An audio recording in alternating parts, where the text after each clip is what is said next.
I was fortunate enough to start on with the team at a time when we started to take our equity work on in earnest. Um, for for uh, for a little bit of background and history, United Way has had a diversity and inclusion team in some shape or fashion for at least the past 40 years. One of the things that we like to tell our network and remind our network is that the very foundation of United Way started from a group of diverse leaders coming together in their community in Denver, Colorado, leaders from different faith backgrounds, rabbi, priests, Catholic ministers, and they came together because they realized that there was an imperative need in their community to pull their resources to solve the greatest issues that they faced. That diverse group of folks um, realized that they had to cross, I think, more presently for them in that day, religious lines to accomplish the ends that they needed. So diversity and being inclusive has been at the foundation of United Way since the beginning. One of the things that we haven't done a lot of, or we haven't talked a lot about, was equity, and that's what I primarily would like to focus on today. So we've come a long way since our humble beginnings, and what you have in front of you all now is the framework for the modern United Way. One of the things that I'm very proud of for for our session is that modeling diversity, equity, and inclusion is at the very top of the United Way, and it should permeate all of the different facets that are within it. So, understanding your market, engaging with community to solve relevant issues, developing the compelling products and resources, having awesome experiences for our volunteers and donors, and engaging and strengthening our channels year round. Everything that falls under the blueprint for a modern United Way has a diversity, equity, and inclusion lens to it. And that's something that our team has been preaching since the very beginning of taking on our work. And it's nice to see it clearly articulated in this framework. So, by way of starting us up and just getting us grounded, I think a few of you already took the chance to say just who you are and where you're coming from. I'll pause here just to say that we have a lot of supporters of this work, across the network as well as our international network, and it's been a quite humbling experience these past 3 months, in particular around all of the changes that our network is going through, and we've had huge support. I'll point to one experience in particular. Our United Way Equity Challenge has been picked up by 1,000 of your network colleagues. United Ways in Florida take the lead on individuals who have taken the challenge on. We have a large constituency group from California as well. Canada is the largest representation from our international network friends. And United Way of Greater Toronto in particular, we have just about I think 35 of their staff going on their equity journey with us through the challenge. And I highlight that just to say that this is work that I'm very proud that permeates throughout our entire network. And I hope you all can become familiar with each other as the presentation goes on. So I'll share desired outcomes for today. By the end of this session, my hope is that you have a shared understanding of how United Way's commitment to race equity, diversity, and inclusion will strengthen our impact. A shared understanding of Living United, a guide for becoming a more equitable organization, our equity toolkit and how you can use it, and that we all come from this session today with a commitment to model equitable practices to achieve equitable outcomes. So those are my three bold outcomes that I hope we all can agree on. And just as a way of getting us grounded even further, I want to share our norms for collaboration. Listen deeply, make I statements, step up, step back, And I'll point that one out in particular because I've since changed this to take space, leave space.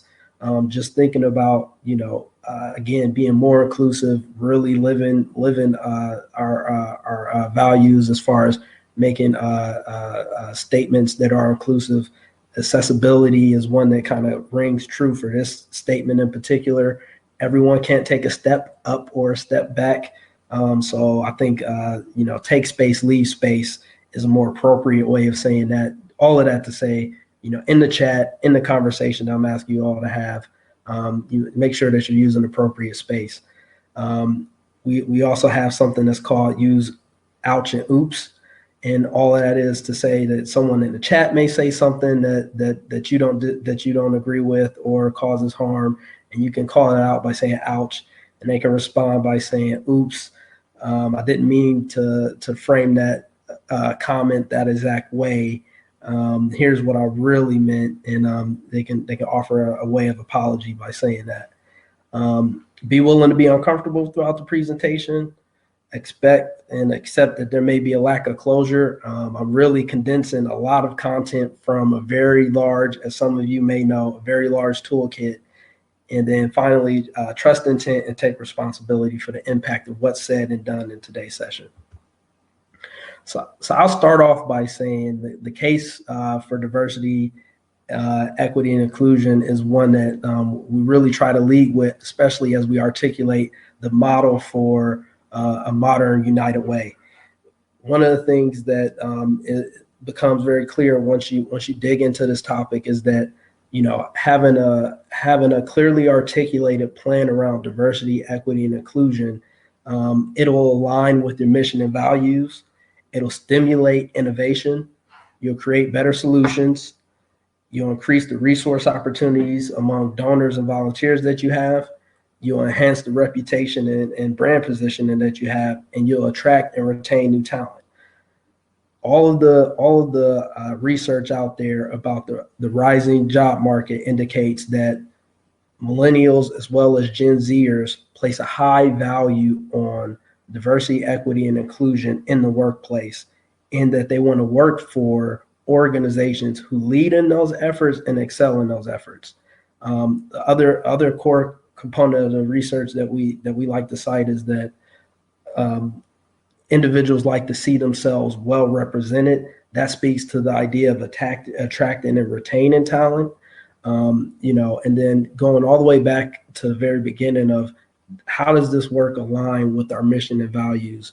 We say that United Way fights for the health, education, and financial stability of every person in every community. For us to truly live out that value, then we have to think in terms of diversity, equity, and inclusion. So with that in mind, I just want to take a second to talk through the different components of diversity, equity, and inclusion. A lot of times presenters like myself squeeze those three words into an acronym, and we spit it out very rapidly and quite often. And the effect that has is people tend to think of it as a singular concept, when in reality, diversity, inclusion, equity are related but distinct goals.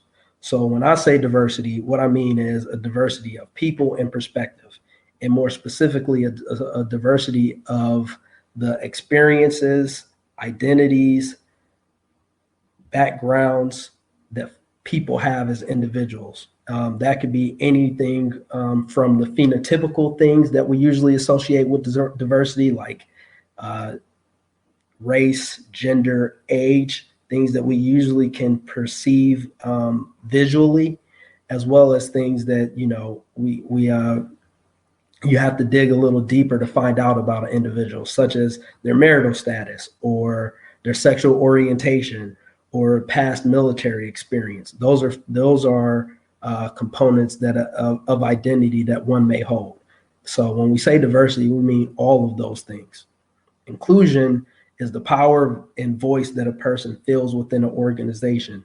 Do they have to check certain identities before they walk into an organization is usually an indicator of how included they feel.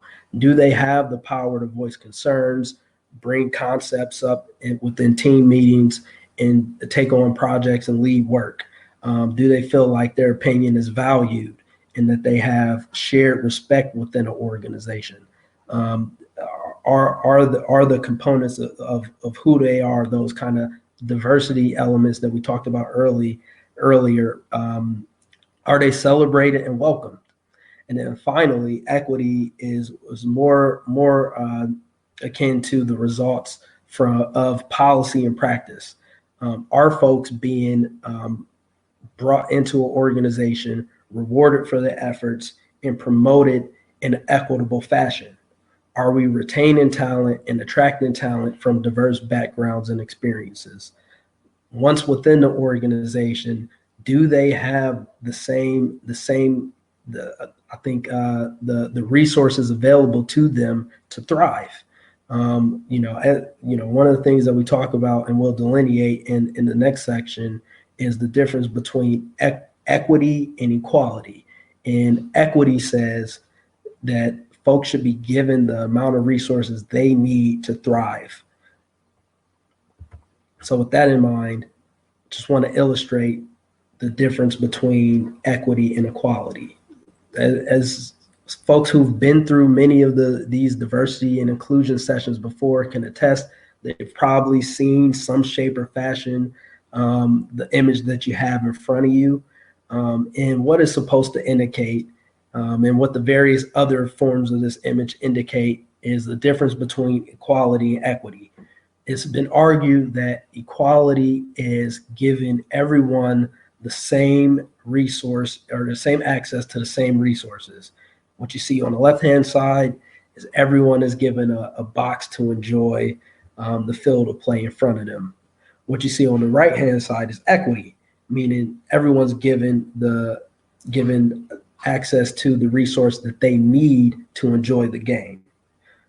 So as we think about equity as it relates to our work, we want to really hold space for this idea that we're giving people the amount of resources, or we want to work in a way in which people have the amount of resources in which they need to thrive. One of the things that we'll talk about a bit later and that United Way Worldwide has been squarely focused on is ensuring that we have a shared definition of what equity is. I've been alluding to it throughout so far, and I think that the definition that you all have in front of you is a really strong and bold one. And essentially, what I want to call out from it is that equity to us is achieved when we work against systemic, institutional, and historical barriers based on race and other identity markers. So what does that mean for our work as United Way? Well, we have a shared vision for equity. And this was co-created by a group of network leaders, as well as other leaders in the philanthropic community, as it relates to our mission as United Way specifically. And it's so powerful, I just want to read it out. We recognize structural racism and other forms of oppression have contributed to persistent disparities, which United Way seeks to dismantle. Our United Way network strives to engage community members, especially those whose voices have traditionally been marginalized. We work with residents and public and private partners to co-create solutions that ensure everyone has the resources, supports, opportunities, and networks they need to thrive. We commit to leveraging all of our assets to create more equitable communities. I think that's a very bold and powerful aspiration for us as a network. So before we dive any further, I do invite you all to answer the following prompts. In what ways does this commitment to race equity and inclusion strengthen our work? What feels like a challenge to doing this work? I'll pause here for you all to offer answers into the chat. I'll wait for my colleagues to lift up some really thought-provoking responses that we received. And just as you all are thinking through how you might answer this, I want to model it for you. just to get the conversation going.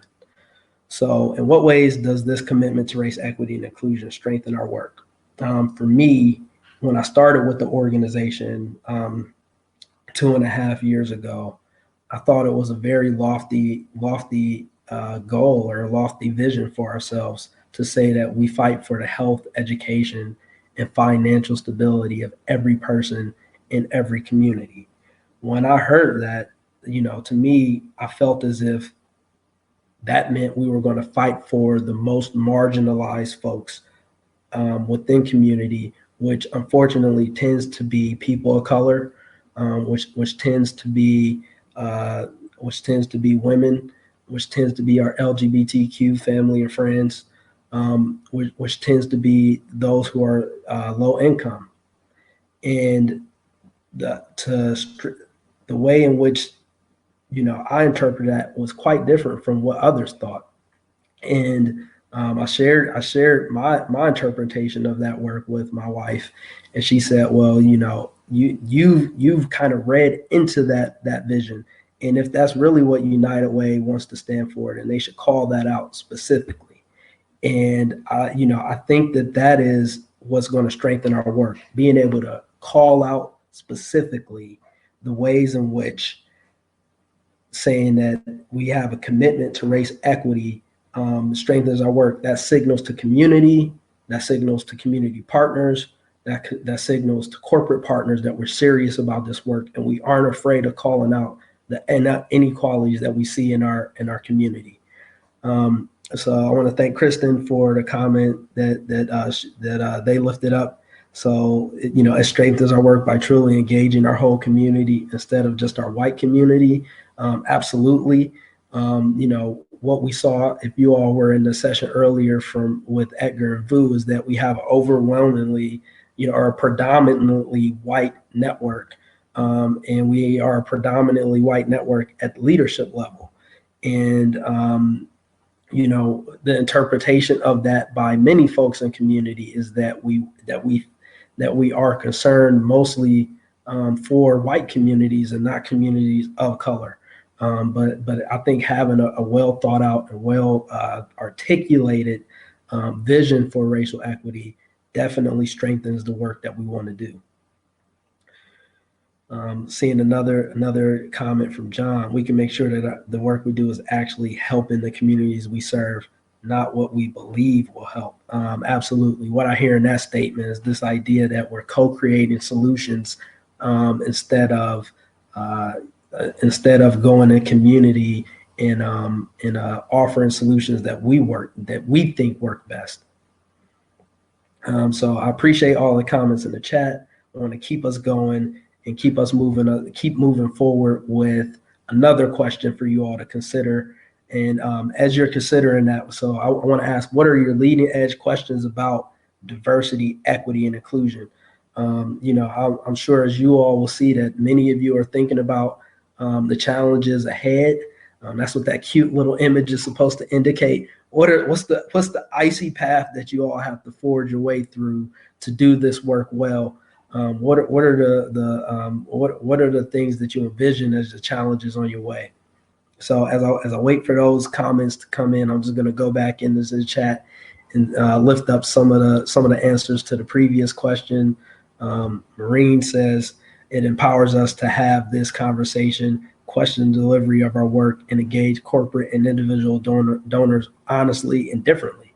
Absolutely. I think one of the things that you all have probably recognized, especially over these past few months, given all of the social unrest around race equity issues, a lot of corporate partners that we have, and corporate organizations that we don't have relationships with, are going out on a limb and saying that they uplift communities of color. They stand with black folks who are being marginalized in this country. They stand with other communities of color who are being marginalized, and they're going to strengthen or create the opportunities at their organization to make a difference in racial equality. If corporate organizations are ahead of us and saying that they feel a social responsibility in this space, then we're in trouble. I think it's really to us that I think it's really putting it to us that, the fears that we sort of have about who will scare away as far as corporate donors or individual donors can actually be assuaged, because in a lot of ways, some of them are leading us even in this space. So I'm seeing a few questions coming in regards to what leading edge questions are. How can we support our board in this work? How do we lead from the top down? How do we get started ensuring that all stakeholders will be engaged and supportive? These are really great questions, and I actually want to progress us forward to talk about not only the resource that my team created, but the resource created by Community Impact. So for those who aren't familiar, we have an equity toolkit called Living United, a guide for becoming a more equitable organization. It offers within it resources, tips, tools, and templates for you all to invigorate your diversity, equity, and inclusion efforts at your organization and within your organization. It talks about how to foster a diversity and inclusion-minded workforce, as well as fostering a diversity and inclusion-minded board, and as well as leadership. We have what I like to think of as a sister document called the Equity Framework, created by our Community Impact team. And that resource is more concerned with articulating how you can help build more equitable communities. And those resources really should be viewed as tandem documents to guide an overall diversity, equity, and inclusion strategy. And these are very huge and robust documents, to say the least. They're not meant to be picked up and read from start to finish, which I think some eager folks tried to slog their way through when they were first released to the network. Rather, you should pick out different sections within each resource and start your work where it makes the most sense. What I'll be presenting on today are what we will argue are first 5 steps that you all can take with each resource. I actually use some time here to say that I called it out in our general session, but we have planned a 9-part webinar series partnering with the Community Impact team. There's going to be a featured announcement in breakfast tomorrow. You'll see communications come out from the Diversity, Equity, and Inclusion team, as well as the Community Impact team. The webinar series, in part, was created to help socialize these resources and help make them more digestible as you all continue down your diversity, equity, and inclusion journeys. The other thing that series will do is work to strengthen the overall diversity, equity, and inclusion strategic plan that you come up with in an organization. Please, those resources are located in the resources tab. Download them, use them, lift up questions that you have as you're engaging with each of those documents. But I want to really dive into the next session, which is the meat of the presentation that you all came for, which is get ready. The equity toolkit was broken out into two main sections. The first section and the first 5 items are the get ready section. What are the things that you need to do in preparation for a longer sustained equity journey? And that's what we want to focus on today. The second half is focused on practicing equity daily. How do you foster a diversity, equity, and inclusion minded organization, workforce, and board? It keys in on different specific levels within the organization and functions within the organization. But today, I just want to get us started on how do you start to build up towards that work. So the first thing that we always argue Local United Way should do is to ground the case for change in your mission and values. Someone's already pointed out that this work needs to take place at it needs to be taken on from the top down. Leadership has to buy into this idea that it's imperative for the United Way's business strategy to foster diversity, equity, and inclusion.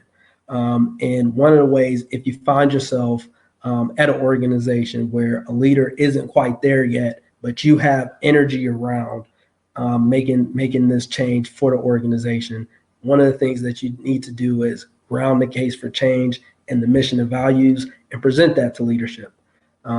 Clarify how focusing on race, equity, and inclusion enables you to achieve your mission and values. What I hope you'll see from some of the questions we've already had in the chat is that people have been thinking about this, have been thinking about how it relates to our mission and values already, and it's quite intuitive for the work that we do as United Way to make that connection. You need to explore how focusing on race, equity, and inclusion will strengthen the fabric of your community. Again, we've already had some robust conversation in the chat that lifts up this idea that we're of more value to our community when we do this work. And explain how focusing on race, equity, and inclusion will strengthen the fabric of your United Way. I've already talked about what the research is telling us about the future the future workforce and job force. This idea that millennials, Gen Zers, they place a high value on working at an organization that shares their values around race, equity, and inclusion. Those are ways that you can retain talent and attract talent. So grounding the case for change in the mission and values that you already have, that we've already have articulated as a network, is where you want to start with.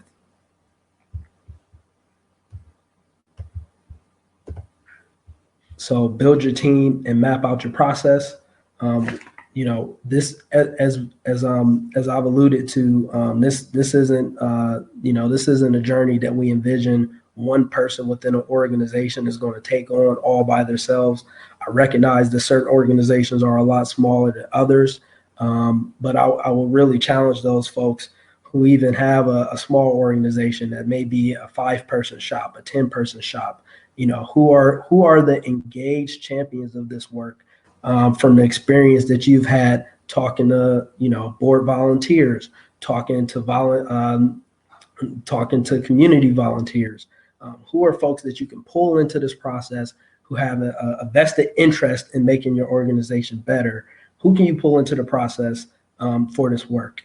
You want to bring those champions together before you launch your process. One of the things that you want to keep in mind is preparing yourself to facilitate the conversation, doing the self-work that you need to engage leadership with authority on this topic. I'll say a very entry-level way in doing that is by registering and looking at the archive from our 21-day Race Equity Challenge. There's a whole host of resources in there to help you become more versed in the topic, as well as to shore yourself up as far as a comfort standpoint in talking about diversity, equity, and inclusion. And then last, I'll say build shared language and analysis. We have a whole section in the Equity Challenge as well as in the Equity Toolkit where we talk about having shared language. I started by saying that we have a shared definition for equity as well as a shared vision for equity. And I would encourage folks to use those as resources to build from as you build shared language at your organization. So I've talked about this piece a bit. Who do you need to bring into the process? Bring the champions that are already working on this work internally and externally into the efforts that you want to launch. Before you go out and launch a strategic plan, you want to make sure that you have the blessing of folks who are going to support you on this journey, and make sure that it endures. I've talked about this a bit with our equity challenge. One of the things that our country has taken on as a national dialogue is what is the individual work that we all need to do to become well versed in diversity, equity, and specifically race equity issues? Have you taken an implicit bias test? Do you know what your blind spots are? Have you used resources and guides about what it means to facilitate these difficult questions? How can you show up as an open leader and lead with humility, with understanding that you won't know everything, or there's no way to be an expert in this space, but that you're willing to learn and lead with humility. So building a familiarity with concepts and terms. One of the things that we like to talk about is this idea that racism in this country works on multiple levels. This idea that it works on us, it works within us, which is internalized racism, that racist interactions happen person to person, that's interpersonal racism, and that organizations and institutions have policies and practices in place that support dominant cultural norms, this idea of institutional racism. And then finally, structural racism, the fabric of racism that perpetuates dominant power structures within our country and indeed in other countries across the world. Do you have a shared language about talking about these very large and lofty concepts? Again, the United Way Toolkit in the framework has a glossary section with a lot of definitions that you can pull from, but making sure that you're socializing these concepts with the team who's going to lead this work, making sure that you're comfortable talking about these concepts are going to be imperative as you take on this work. So I'll say I powered through the meat of my presentation just because I was unsure about the tech issues on the front end. I hope I was able to articulate things well enough for folks. I see that I have a few questions coming in through the chat. So as I answer or parse through some of the questions I received, I welcome reflections on what's been shared, and I welcome additional questions as well. So one of the questions that I see from my good friend Jennifer Ingram, thank you for being on, Jennifer, is it might be worthwhile to ask how many people are using the toolkit and what services United Way Worldwide will drive for utilization of the framework and toolkit. That's something that we've been deeply concerned with or interested in. I'll say for folks who are on live right now, indicate in the chat whether you've been using the toolkit or the framework for your work. I'll look to my wonderful intern, Julian Brown, to lift up the responses from the chat just so I can get a sense of who was all on today. And, I will say that, anecdotally, Jennifer, we've received a lot of feedback from all over the network, United Ways in the Midwest, United Ways in the Southwestern region, Northeast corridor. The toolkit is becoming more recognized as a resource to engage a diversity, equity, and inclusion strategy. But we really envision the webinar series that I'm sure you're familiar with as a way to socialize those as really robust resources for folks to go back to. So someone asked, are there any tips on processes or consultants to use for launching strategic plans? My biggest tip for that is to rely on folks who you have access to, who are local, and who fit your budget. And I'll harp on that last point for a minute. I got into diversity and inclusion work as a graduate student at American University in Washington, D.C.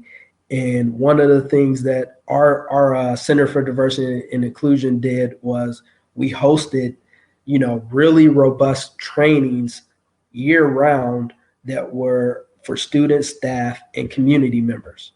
On very rare occasions, we did have community members, usually older folks who had the time in the evening to come to our sessions to learn about race, to learn about LGBTQ identities, to learn about disability and how to become allies to different communities within our campus, as well as how to work towards more equitable, sustained solutions to issues they were facing.